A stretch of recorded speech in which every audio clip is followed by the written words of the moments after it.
اور آپ کو کس حد تک لگتا ہے کہ آپ کامیاب ہیں اس میں؟ بہت شکریہ زبیر صاحب، علم اللہ صاحب۔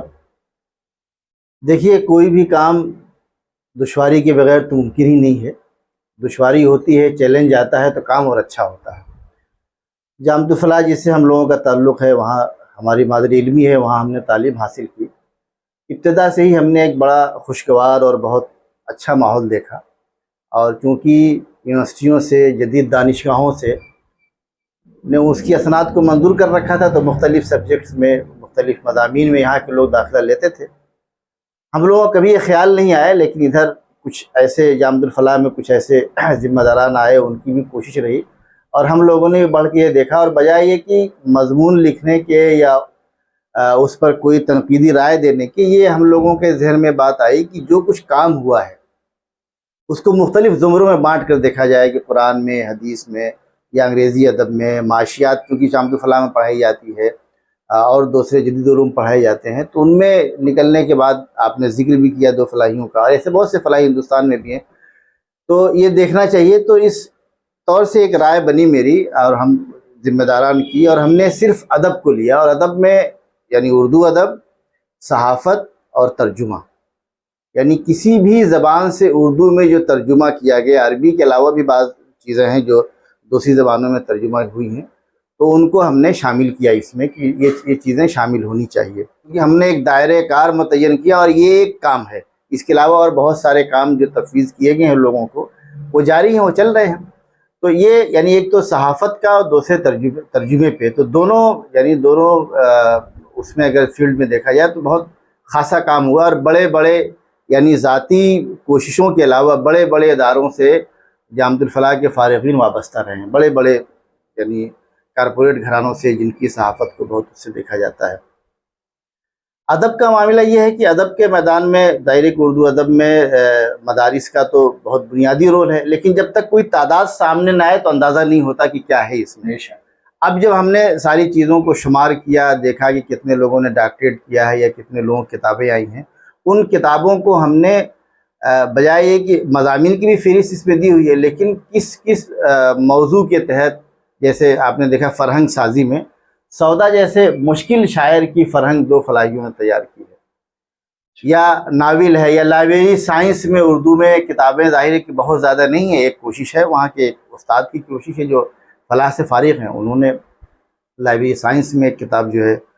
مرتب کی۔ تو اس طریقے سے جو جدید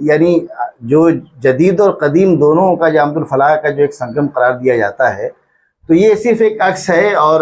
اس آئینے میں ہماری جو جدید دانشگاہیں ہیں، دہلی یونیورسٹی ہے، جامعہ ملیہ اسلامیہ ہے، جواہر لال نہرو یونیورسٹی ہے، علی گڑھ مسلم یونیورسٹی ہے، مولانا آزاد نیشنل اردو یونیورسٹی ہے،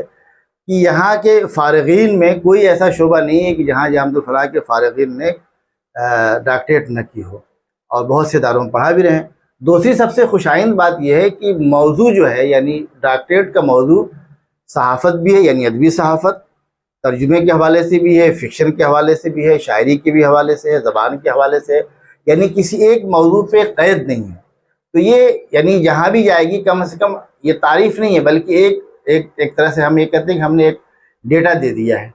اس کی بنیاد پر اور بہت سارے مدارس بھی کر سکتے ہیں۔ کسی ادارے کی طرف سے اگر دیکھا جائے تو اس طرح کی کوشش جو ہے، پہلے ہمارے دوست امتیاز وحید نے اس میں، ہمارے سینئر ہیں، اور انہوں نے بڑی محنت کی ہے، اور یہ کہوں کہ اتنا ہم لوگوں کا اگر تال میل نہ ہوتا، ہم دونوں کے ساتھ یہ خوبی یہ تھی کہ جو بھی جدید مواصلات ہیں ان سب سے ہم نے فائدہ اٹھایا، اور یعنی براہ راست فون پہ بھی، واٹس ایپ کے ذریعے بھی، میل کے ذریعے بھی، جو بھی طریقے ہو سکتے تھے اس کے ذریعے ہم نے کیا۔ اور بہرحال اس طرح کا کام ہم یہ نہیں کہتے کہ بہت زیادہ ذہانت نہیں چاہتا، لیکن اس طرح کا کام محنت بہت چاہتا ہے، یعنی آپ کو کرسی پہ بیٹھنا پڑے گا، آپ کو کچھ وقت دینا پڑے گا اور لکھنا پڑے گا۔ تو ساری چیزیں ہم نے تیار کی، اور آگے بھی ہم چاہتے ہیں کہ اس کو 10 سال 5 سال کے بعد ہم اس کو اور آگے بڑھائیں، اور دوسرے جو کام ہو رہے ہیں یعنی وہ بھی ظاہر کہ دھیرے دھیرے آئیں گے، تبھی یہ تو ایک ہم یہ کہہ سکتے ہیں کہ یہ ایک طرح سے بہت معمولی سا کام ہے۔ اس کے علاوہ عربی زبان و ادب میں جو کام ہوئے ہیں، یا قرآن کے حوالے سے، یا حدیث کے حوالے سے، فقہ کے حوالے سے، ان ساری چیزوں کی پہ بھی کام چل رہا ہے۔ امید میں کرتا ہوں یہ رفتہ رفتہ سارے کام آئیں گے. یہ بڑی اہم بات آپ نے بتائی. دراصل یہ کوئی معمولی کام نہیں ہے، جیسا عمیر صاحب نے بتایا کہ دوسری جامعات کو اس سے ایک نظیر مل گئی ہے. بینگ عمری میں یہ بات کہہ رہا ہوں کہ عمر آباد کے جو گروپس ہیں وہاں جب اس کتاب کے بارے میں ہم لوگوں نے گفتگو کی تو وہاں ایک ہمارے عمری ہیں ان کو خیال آیا کہ کیوں ہم عمری مل کر کے ایک ایسی کوشش کریں اور جدید ٹیکنالوجی کے جو آلات ہیں جن کے انہوں نے استعمال کیا، واٹس ایپ اور جو مواصلات کے طریقے ہیں، ان کے ذریعے شاید یہ ممکن بھی ہو پایا آج کے دور میں، ورنہ جتنی محنت اس کتاب میں لگی ہے اس کے لیے کم از کم 10 یا 12 سال کا وقت درکار ہوتا، جو سال یا 2 سال. ایک بات اور بھی اس میں ہے کہ جیسے ایک آدمی کام نہیں کر سکتا. جیسے ظاہر ہے کہ میں جس سن میں فارغ ہو کر کے آیا تو کوئی مجھ سے پہلے ہونا چاہیے، یعنی 2-3 کڑیاں ملانی پڑیں گی،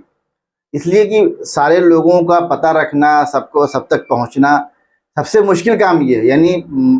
یہ جو اس میں تفصیل دی ہوئی ہے، اس تفصیل سے پہلے کہ کن کن لوگوں نے کیا ہے، ان سارے لوگوں سے اگر آپ کا رابطہ ہے تو ظاہر ہے کہ جامعۃ الفلاح گزشتہ 50 برسوں سے ہے، لیکن اس میں سب سے پہلی جو ڈاکٹریٹ کی ڈگری ہے منور حسین فلاحی صاحب کی، جو علی گڑھ مسلم یونیورسٹی کے شعبہ اردو سے وابستہ تھے، تو اس وقت سے لے کے اب تک یقیناً ہم یہ سمجھ رہے ہیں کوئی نہ کوئی نام اس میں ضرور. ڈاکٹر صاحب اس میں ایک بات یہ کہی جا سکتی ہے، ظاہر ہے کہ یہ نقش اول ہے تو ہم یہ امید کرتے ہیں کہ نقش ثانی میں، کیونکہ انسانی کام میں ظاہر ہے کہ کچھ نہ کچھ کام آپ کا چھوٹ گیا ہوگا یا کوئی ایسی، ظاہر ہے کہ یہ کوئی ایسی چیز تو ہے نہیں کہ آپ نے یہ ایک سمندر ہے جس میں سے آپ نے کافی محنت کی ہے اور یہ دیکھ کر کے بہت اچھا لگا. اصل میں دیکھیے ایک تو یہ بھی خیال رکھنے کی چیز ہے کہ جامعۃ الفلاح بنیادی طور سے تحریکی ادارہ ہے، اور تحریک کے لیے جو افراد وہاں سے تیار ہوئے جو گلے، تو ان لوگوں کی یعنی تحریکی حوالے سے اگر دیکھا جائے تو بھی بڑی خدمت ہے. تو میں نے کہا کہ ہمارا جو دائرہ کار تھا، اس طرح کے اداروں کی جو کام اگر ہوگا تو چھوٹے چھوٹے دائرہ کار متعین کرنے پڑیں گے، اور اس دائرہ کار کو متعین کر کے دائرے کی ایک ہم اسے نقشہ اول کہہ سکتے ہیں، اور بقیہ جو اور بہت ساری خدمات ہیں ان کا یعنی ان پر تنقیدی یا تحقیقی مضمون کی بجائے یہ کام دوسروں پر چھوڑیے. بنیادی کام یہ ہونا چاہیے کہ ایک ڈیٹا کلیکشن کا جو ہے کہ ریسرچ کرنے والے کے پاس، آپ نے ظاہر ابھی ڈاکٹریٹ کی ہے، اس میں آپ کا جس طرح سے موضوع تھا اس میں ظاہر ڈیٹا کلیکشن بہت زیادہ اہمیت رکھتا تھا. تو ہمیں بجائے کہ ہم کسی وکیل بن کر کے اپنے ادارے کو بڑا ثابت کریں، اس سے بہتر یہ کہ ہم نے یہ چیز ایک مواد پیش کر دیا کہ یہ دیکھیے اس بنیاد پر آپ، یعنی ہم یہ جو کہتے ہیں کہ جامعۃ الفلاح جدید اور قدیم دونوں کا ایک سنگم ہے، ایک حسین امتزاج ہے. وہاں پہ سے جو لوگ نکلتے ہیں وہ دین کا بھی علم رکھتے ہیں اور دنیا یا دنیاوی علوم پر بھی، تو اس کا ایک ہلکا سا ثبوت یہ ہے. عمر صاحب آپ نے ابھی ذکر کیا کہ جامعۃ الفلاح ایک تحریکی ادارہ ہے، اور اتفاق سے تحریک اسلامی کے جو قیم جماعت ہیں وہ نئے شیخ الجامعہ بنے ہیں، انہوں نے اپنی وزٹ بھی کیا. تو میں اپنے گفتگو کا کنکلوژن اسی طرف آ رہا ہوں میں لوٹ کے، کیونکہ شروعات میں نے وہیں سے کی تھی. تو شیخ الجامعہ نے جو ابھی وزٹ کیا، کیا امیدیں ہیں آپ کو نئے شیخ الجامعہ سے؟ کیونکہ فلاح کے متعلق گفتگو ہو رہی ہے اور بینگ فلاحی ہم سب کنسرن ہے فلاح کے تعلق سے. دیکھیے یہ تو بہت خوش آئند پہلو ہے کہ کوئی ذمہ دار جس ادارے کا بنایا گیا وہاں جائے اور اپنی آنکھوں سے اور اپنے کانوں سے دیکھ کر کے اور سن کر کے کوئی نتیجہ اخذ کرے اور اس کے بعد آگے کوئی لاہ عمل بنائے. تو اس لحاظ سے اس دورے کو میں جامعۃ الفلاح کے حق میں بہت ہی خوش آئند سمجھتا ہوں کہ انہوں نے بہت اچھا کام کیا کہ وہ گئے اور انہوں نے خود دیکھا، اور ظاہر کہ اس کی بنیاد پر ان کا کوئی لاہ عمل بنے گا اور خود سوچیں گے اور آگے کچھ نہ کچھ. زبیر صاحب ابھی جسٹ 2-3 دن پہلے کی بات ہے، یہاں مرکزی تعلیمی بورڈ کی طرف سے ایک سیمینار تھا جس میں مدارس میں نصاب کی تبدیلی کے حوالے سے گفتگو ہو رہی تھی. تو جامعۃ الفلاح کے ناظم آئے ہوئے تھے وہاں، طاہر مدنی صاحب. نائب وہ اپنے انیس صاحب بھی تھے شاید، جی وہ سابق ناظم یا. تو ان سے میری گفتگو ہو رہی تھی، تو میں نے، ظاہر ہے کہ مجھے مدارس سے دلچسپی ہے اور اس پر میں نے کافی کام کیا ہے، تو میں ان سے پوچھ رہا تھا کہ عام طور پر یہ بات کہی جاتی ہے کہ مدارس میں داخلے کی شرح میں کمی آئی ہے، تو جامعۃ الفلاح کے بارے میں کچھ بتائیے. تو انہوں نے بڑی ہی حیران کن بات کہی. وہ یہ کہی کہ بھائی ہم تو ایڈمیشن دینے کے لیے ہمارے پاس جگہ ہی نہیں ہے، ہم تو پریشان ہیں کہ ہم کیسے انتظام کریں. اور ایک حیران کن بات انہوں نے یہ بتائی کہ